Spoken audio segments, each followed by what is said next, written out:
Good morning class 8। This will be your 6th lecture of science.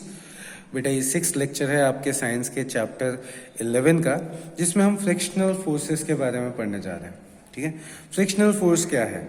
When an object is sliding और rolling on a surface, जब कोई object slide कर रहा हो या फिर रोल कर रहा हो, जैसे ये रोल कर रहा है अभी, है ना, ये रोल कर रहा है, तो रोल कर रहा हो या स्लाइड कर रहा हो, ठीक है, किसी भी सरफेस पे, तो a force comes into play between the two surfaces. तो एक फोर्स लगता है दो सरफेसेस के बीच में। कौन से दो सरफेसेस? एक तो ये वाला और दूसरा इस पेन के सरफेस पे। ठीक है, इस पेन के सरफेस पे और इस वाले सरफेस के बीच में एक फोर्स लगता है। ठीक है, you will study it in detail in the next chapter. तो इसके बारे में आप डिटेल में नेक्स्ट चैप्टर में पढ़ोगे। ठीक है, चलिए अगला, इसके बाद आ जाता है आपका प्रेशर। फोर्सेस खत्म हो चुके हैं, अब हम प्रेशर के बारे में पढ़ने जा रहे हैं। ठीक है, प्रेशर क्या होता है? तो the effect of force depends not only on the magnitude of force but also on the area over which it acts.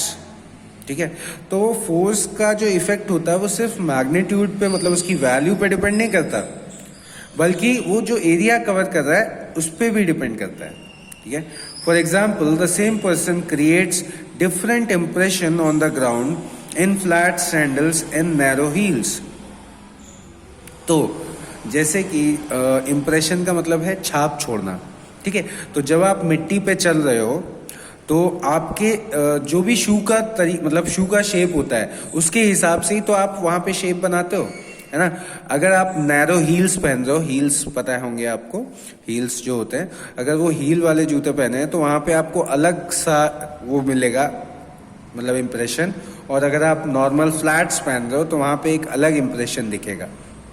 ठीक है, तो वो किसकी वजह से हो रहा है बेटा? वो प्रेशर की वजह से हो रहा है। ठीक है, take another example. It is easier to fix a sharp pointed nail in a wall then a blunt nail. तो अगर आपका एक ब्लंट नेल है और एक आपका शार्प पॉइंटेड नेल है, तो शार्प पॉइंटेड नेल अंदर जल्दी जाता है ब्लंट नेल के कंपैरिजन में। ठीक है, the reason is that the blunt nail covers more area. इसमें जो एरिया ले रहा है ये ज्यादा ले रहा है ना। जैसे ये पेन है, ये पेन अगर आप चुभाओगे तो ज्यादा दर्द होगा मेरे, एज कंपेयर टू अगर मैं इसका बैक साइड से प्रेस करूं तो मुझे उतना दर्द नहीं होगा। क्यों नहीं होगा? क्योंकि इसका एरिया कम है, इस पेन की निब का एरिया बहुत कम है। ठीक है, तो ये जो एरिया अगर कम हो जाता है तो फोर्स इंक्रीज हो जाता है, और एरिया अगर बढ़ जाता है तो फोर्स डिक्रीज हो जाता है। ठीक है, तो अगर एरिया और फोर्स दोनों एक्ट कर रहे हैं तो उसे हम क्या बोलते हैं? प्रेशर। ठीक है, एक छोटे से एरिया में अगर प्रेशर फोर्स लग रहा है तो उसे हम क्या बोलते हैं? प्रेशर बोलते हैं। ठीक है, so when force is applied on blunt area it gets spread over large areas and weakens। तो अगर इसमें हम फोर्स लगाते हैं तो वो लार्ज एरिया में फोर्स डिस्ट्रीब्यूट हो जाता है और वो वीक हो जाता है। लेकिन अगर आप इस वाले में फोर्स लगाओगे तो वो कम एरिया में, मतलब सिर्फ और सिर्फ इस पॉइंटेड एरिया पे पूरा फोर्स लगेगा जाके।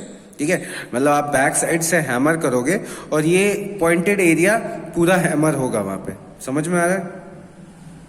Force acting per unit area is termed as pressure. ठीक है, force acting per unit area is termed as pressure. When the area is less the pressure is more. ठीक है, तो फोर्स हमारा पर यूनिट एरिया का जो होता है उसे हम बोलते हैं प्रेशर। ठीक है, force acting per unit area is termed as pressure. When the area is less the pressure felt is more. अगर एरिया आपका लेस है तो फिर प्रेशर जो लगता है वो आपका ज्यादा होगा। ठीक है, फिर आ जाता है आपका pressure is equal to force upon area. ठीक है, प्रेशर का फॉर्मूला है आपके फोर्स अपॉन एरिया। समझ में आ रहा है? फिर आ जाता है यूनिट ऑफ प्रेशर। ठीक है, तो यूनिट ऑफ प्रेशर क्या है? यूनिट ऑफ प्रेशर क्या है ये बताना है आपको। Since pressure depends upon both force and area, its unit is derived from units of both these quantities। ठीक है, since pressure किस पे डिपेंड कर रहा है? फोर्स और एरिया पे। ठीक है, तो इसकी यूनिट जो है वो डिराइव है from units of both these quantities. ठीक है, तो प्रेशर डिपेंड कर रहा है एक तो फोर्स पे और एक एरिया पे, तो प्रेशर की जो यूनिट होती है वो डिराइव की गई है फोर्स और एरिया की यूनिट से। ठीक है, चलिए इसके बाद है इन एसआई यूनिट या in SI system force is measured in newton and area is measured in metre square, ठीक है, स्क्वायर मीटर्स या metre square. The SI unit of pressure is pascal where one Pascal is equivalent to 1 Newton per meter square. If the force is expressed in kilogram weight, the unit of pressure is kilogram weight per meter square. Some machines need to exert a high pressure to work well. For example, scissors, bolts, cutters and knives. In other machine, low pressure is important. ठीक है.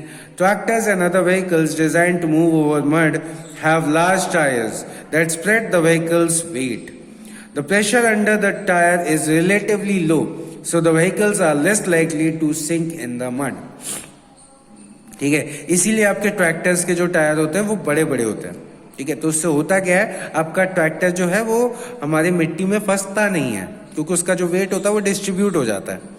ठीक है, जैसे car वगैरह के छोटे छोटे tyre होते हैं तो वो फंस जाते हैं मिट्टी में, तो ट्रैक्टर के साथ ऐसा नहीं होता है.